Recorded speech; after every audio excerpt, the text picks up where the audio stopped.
Shalom, amados, boa tarde para você. Seja muito bem-vindo a mais um vídeo do Marcelo Amaral. É uma honra estar na sua casa através do smartphone, tablet ou notebook. Eu quero aproveitar essa tarde chuvosa aqui na cidade do Rio de Janeiro para deixar esse versículo da Bíblia e tentar de alguma forma interpretá-lo de uma forma mais correta, sem a visão da hipergraça, teologia difundida nos últimos tempos e sem deteriorar o que de fato o texto quer dizer. Paulo, em Gálatas, no capítulo 2, no versículo 8, ou melhor dizendo, correção, em Efésios 2, no versículo 8, ele vai dizer: porque pela graça sois salvos, mediante a fé, e isto não vem de vós, é o dom de Deus. Bem, a gente sabe que a nível de quesito, nenhum ser humano ele teria condições de ser salvo. Romanos 3,23 diz que todos os pecados destruídos foram da glória de Deus. Então todo ser humano ele está inapropriado diante do Senhor, está inapto à salvação. A salvação ela não depende do homem, ela depende de Deus. Mas ela depende sim da fé deste homem quando ele aceita o sacrifício de Jesus na cruz do Calvário e o aceita como Salvador e larga a prática do pecado. O que nós estamos vendo hoje é que as pessoas querem estar com Jesus, mas não querem abrir mão daquilo que ela praticava no mundo, daquilo que ela praticava antes da sua conversão. Ou seja, após a conversão, se faz necessário haver uma mudança, porque a graça, ela é sim o favor não merecido de Deus para uma vida, mas ela requer que essa vida se aproxime de Deus de uma maneira que permita que o Espírito Santo possa mudá-lo, possa transformá-lo, possa mostrar para ele que aquelas práticas que ele fazia no passado não condiz mais com aquilo.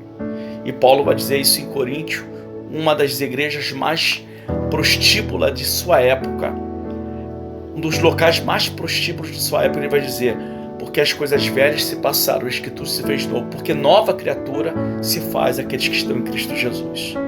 Então, amado, você que está se aproximando de Deus hoje, que estão colocando na sua cabeça de que a graça ou a ímpar graça, ela anula todos os seus pecados, isso é mentira. Porque todo ser humano é pecador, porque ele nasce no pecado, porque ele é uma natureza do pecado anterior, ele faz parte da natureza adâmica. Portanto, todos pecaram, porque todos são oriundos do pecado do primeiro homem chamado Adão, e isso está em hamartiologia, a doutrina do pecado. Hamartiologia quer dizer pecar, deixar de seguir o alvo certo, errar o alvo. Então, quando Paulo vai dizer que nós somos salvos pela graça, ele está dizendo que também nós precisamos acreditar nisso. Entregar nossa vida na mão de Deus é realmente deixar o pecado, é realmente abrir mão de tudo isso. E o que hoje a gente está vendo é a difusão da teologia da hipergraça, anulando que você pode fazer o que você quer, que você pode subir no altar do Senhor sendo homossexual, se prostituindo, praticando coisas que não convêm, sendo canalha, sendo mau caráter, matando as pessoas, enfim, todo tipo de práticas aquelas que Deus abomina. Pelo contrário, a Bíblia, quando fala que o salário do pecado é a morte, ela está dizendo que há um preço muito grande para aqueles que continuam praticando o pecado. Tem muita gente que está na igreja que não será salvo, mas tem muita gente que está dentro da igreja que vai ser salvo. E quem é que sabe disso? É Deus, não é o pastor. Nós julgamos estereotipamente, mas Deus julga o coração e conhece aqueles que são dele. Por isso que ele vai dizer lá em Jeremias 17:9: enganoso é o coração mais do que todas as coisas, e quem o conhecerá? A não ser o próprio Deus, que sabe o que é melhor para você. Então, se você quer viver com Deus, pega esse texto, mas aplica que a sua vida tem que mudar. Não é eu tenho que andar conforme eu quero, mas permitir que o Espírito Santo de Deus faça aquilo que Ele quer na minha vida. Pois os tempos são maus.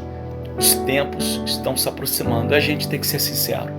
Não adianta eu passar a mão no seu pecado e dizer para você: Deus te aceita do jeito que você quer. Não. Deus não aceita a homossexualidade, Deus não aceita o pecado, Deus não aceita nada daquilo que o afasta você dele. Pega essa palavra. Shalom. Deus abençoe sua vida.